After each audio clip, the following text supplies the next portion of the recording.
அரசு ஊழியர் நலன் கருதி அவங்களுக்காக 9 அறிவிப்புகளை வெளியிட விரும்புகிறேன்.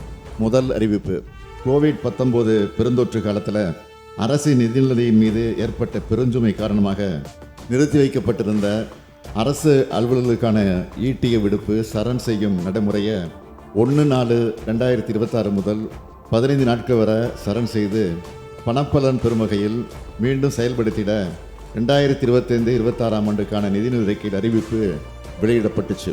இருந்தாலும் அரசு அலுவலர்கள் மற்றும் ஆசிரியர்கள் இந்த அறிவிப்பை இந்த ஆண்டே செயல்படுத்திட கோரிக்கை வச்சிருந்தாங்க. தொடர்ந்து வைத்துக் கொண்டிருக்கிறார்கள்.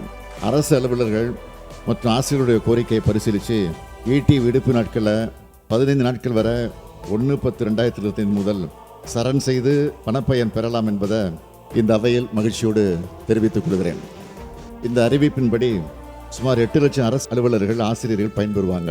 இந்த அறிவிப்பினை செயல்படுத்திட ஆண்டு ஒன்றுக்கு 3561 கோடி ரூபாய் கூடுதல் நிதியை அரசு ஒதுக்கிடும்.